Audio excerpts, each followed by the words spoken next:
Salut YouTube, j'espère que vous allez bien. Aujourd'hui c'est une nouvelle vidéo qui s'impose aujourd'hui sur la chaîne principale. Donc nouveau deck profile IRL pour le coup, parce que c'est un peu un deck que j'ai l'habitude de jouer qui est un deck zombie. Là c'est pas par rapport à des résultats de tournoi pour ce deck profile. Disons que c'est un deck que j'ai... Enfin, une version du deck que j'ai beaucoup travaillé. J'ai essayé de voir la version IRL qui était la plus stable, la plus correcte et qui pouvait pas mal rivaliser avec la méta. Si c'est pas complètement, c'est au minimum quand même. Et je vois qu'au final j'arrive à faire quelques petits trucs. Ça répond complètement à mes attentes et ça j'en suis très convaincu et je suis très satisfait du résultat. Faut savoir déjà que de nature je jouais principalement cette version avec Bardiche rouillé, donc le chevalier fantôme à Link, mais avec l'extender qui allait avec, donc une ancienne cape, une botte et deux faux blades.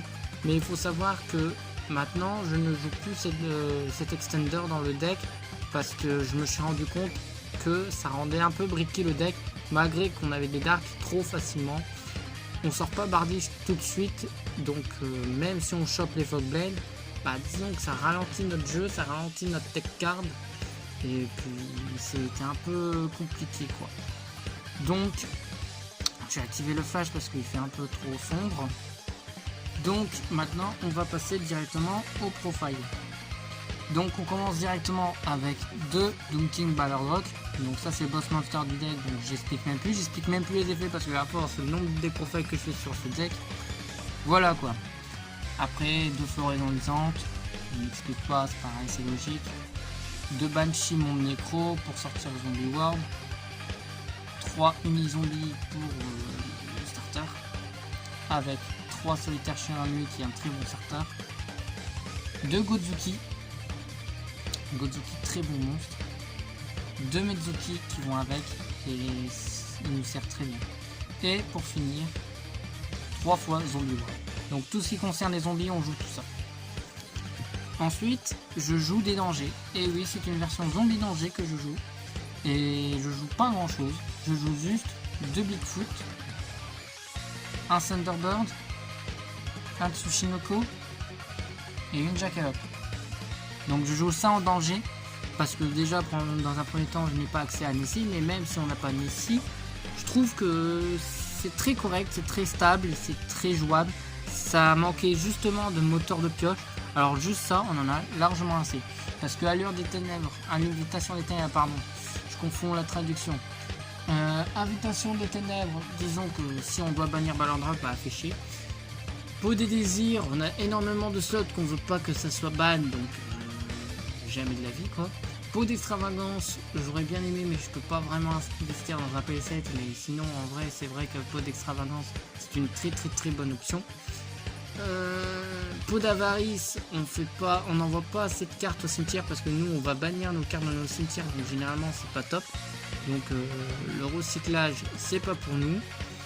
Et quoi d'autre, tout ce qui est peau de dualité, c'est mort, ça n'a rien à voir, c'est mieux à chier clairement. Et puis même si Gobelin Parvenu ce serait cool, c'est à 1 et c'est très situationnel, on le chope pas tout le temps, donc c'est bof. Donc j'ai préféré mettre ça en moteur de pioche. Et en plus ça nous permettra, comme on a Zombie World, de nous faire directement des accès à nos links. Donc en soi c'est pas dérangeant. Ensuite en end trap on en joue dans une totalité de 8 en main deck. On va jouer principalement 3 H avec du coup 3 gamma et un driver, je vais pas changer mes habitudes, et 2 veilleurs. Pourquoi j'ai retiré les Nibiru du main deck? Parce que je sais qu'en ce moment, même si on a beaucoup de decks combo qui sont là, on a aussi beaucoup de decks contrôle, donc c'est un peu du 50-50 pour ma part je pense.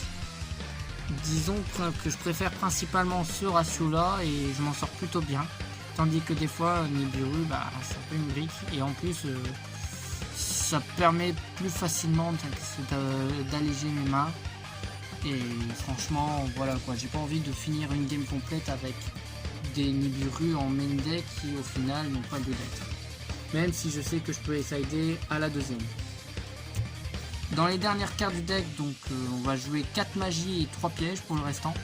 On va jouer terraformation parce qu'on n'a jamais assez que de banshee pour tuto le terrain. On a sacrifice inutile, forcément. On a 2 super polymérisations parce qu'on joue les zombies, donc ça a accès à Dragon Necro et aussi à d'autres fusions. Et rivalité des seigneurs de guerre en x3 parce que c'est une partie contrôle qu'on joue. Donc rivalité à x3 en main, c'est pas négligeable. Donc ça c'était tout pour la main deck. Maintenant je vais vous passer à l'extra deck. À l'extra deck, vous allez voir, il y a eu du changement, il y a eu du travail, il y a eu des réflexions, il y a eu des tests. Et franchement, je vous mens pas qu'il y a du résultat. Et c'est franchement très positif et je vous expliquerai pourquoi les changements et aussi le pourquoi du comment.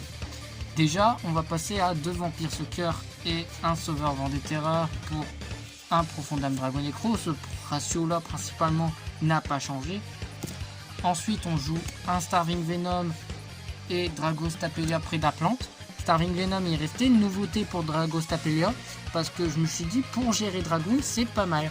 On norme un monstre et après on fait super poli. Donc ça peut être un monstre dark, ça peut être une zombie, ça peut être floraison luisante. Et après par exemple même avec floraison luisante admettons on aurait été tuto par la suite, c'est pas grave. Sauf si bien évidemment on a une Mezuki en main, on la discarde et après on balance le floraison luisante et après on part en full combo. C'est pas dérangeant et on sait très bien s'adapter par rapport à ça. En synchro on a toujours le Borloo Savage qui lui est irremplaçable. On a Blitz des dragons diaboliques parce que je trouve que pour moi je considère dans ce type de deck comme un synchro générique et disons que son effet est pas trop mal parce qu'il peut pas être destructible au combat ou par un effet. Bon d'accord, il y a Dingirsu qui peut nous gérer et des cartes qui font que ça renvoie au cimetière. Bah voilà, c'est chiant. Mais le 3/4 du temps on va gérer pas mal de trucs et ça va gêner beaucoup plus l'adversaire que prévu. Surtout qu'on a 3000 d'attaque, 3000 de def. Donc le Lightning Storm, on peut passer au-dessus. Et en plus, si on reçoit des dommages de combat qui impliquent cette carte, bah, on va gagner des dommages d'une attaque égaux aux dommages qu'on aura reçus. Donc c'est un mal pour un bien quoi. Et c'est définitif, c'est pas jusqu'à une phase. Après j'ai mis Wind Pegasus Ignister à la place de Bardiche. Parce que Wind Pegasus target principalement à Dogmatica, mais on peut aussi l'invoquer par Synchro, mais ce sera façon très situationnelle. On peut très bien le remplacer par Omega. Je ne joue plus le Necro Zombie aux yeux rouges, parce que je trouve que sa place aujourd'hui, même si c'est fort, on reste sur une version plus contrôle que de l'OTK ou autre. Donc je pense que voilà, c'est un peu situationnel parfois l'extra pour la plupart du temps, sauf bien évidemment ce qui touche les zombies. C'est parfois situationnel, on touche rarement à l'extra, sinon le 3/4 du temps. On y touche vraiment pour gérer un peu du board et c'est ce qu'on veut. Dingirsu forcément, parce que vu qu'on va jouer beaucoup de niveau 8, on peut se permettre de jouer Dingirsu. En plus c'est une très bonne X68 générique. Budget certes, mais très bonne X68. Surtout que quand il est invoqué tout court, il envoie soit une carte contrôlée par l'adversaire au cimetière, donc ça peut gérer les bises dans ces moments-là, et il peut attacher un monstre banni dans...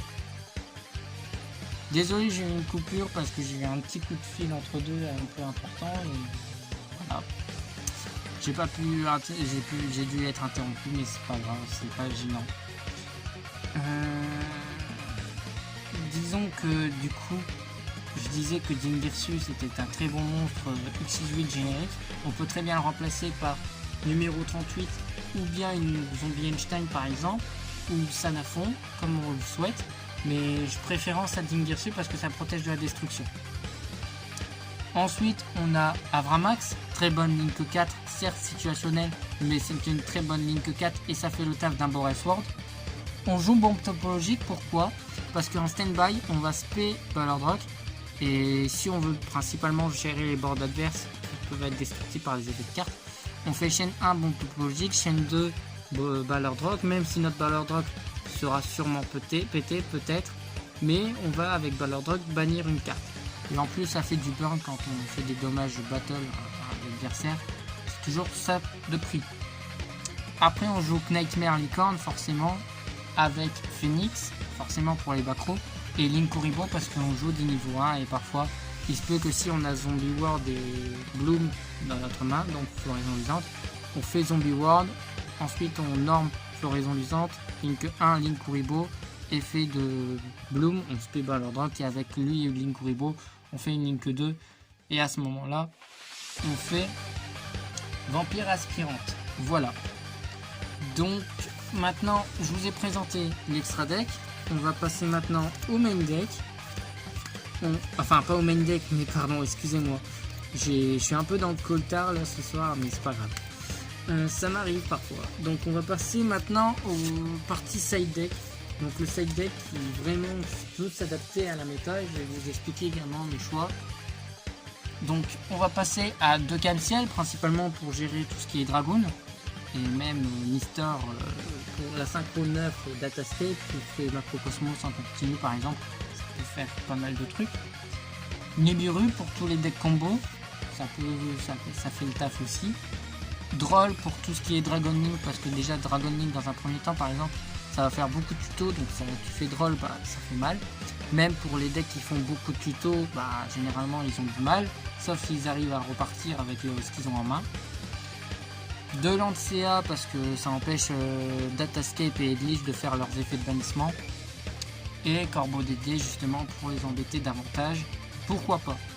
Ensuite on va jouer forcément 2 Cyclones Cosmiques, bah, je trouve ça que Cyclone Cosmique est maintenant obligatoire dans les sides pour jouer contre Edlich au minimum déjà, parce que Edlich étant sensible au Bacro, donc ça veut dire que ça veut pas faire en sorte à ce que les mages et pièges soient bannis. Détruites, elles s'en moquent parce qu'à une phase elles vont pouvoir se poser. Bannies, ça va plus les empêcher de faire leur loop, donc ça va être un inconvénient. Even Image en go second, forcément c'est une très bonne tech card. Et Red Reboot bah, pareil contre les decks à Bacro, c'est toujours efficace. Bien, en tout cas j'ai fini de vous expliquer ma decklist. Maintenant je vous laisse les replays qui vont vous être affichés très rapidement, qui sont dans cette vidéo bien sûr. Et maintenant, si vous avez des avis constructifs à me faire sur cette decklist, vous pouvez me dire également ce que vous en pensez dans les commentaires. Je peux prendre n'importe quel avis constructif, bien évidemment, à condition que ce soit dans la limite du raisonnable. N'hésitez pas également à vous abonner à ma chaîne, à rejoindre le serveur Discord pour suivre l'actualité, et aussi on peut pour déconner un petit peu, et aussi également pour passer des petits moments agréables dans le serveur. On organise parfois de temps en temps des tournois, on fait des soirées tryhard, ça veut dire des soirées dans lesquelles on peut s'entraîner sur les plateformes ou IRL, soit les remote duel, pardon. Donc c'est dans tout ça sera bien évidemment dans la description avec tous les liens nécessaires pour cela. Et vous retrouverez également dans la description un lien YDK pour télécharger la decklist directement si vous voulez le tester sur des émulateurs. C'était Cybernyte, prenez soin de vous les potes, à la prochaine.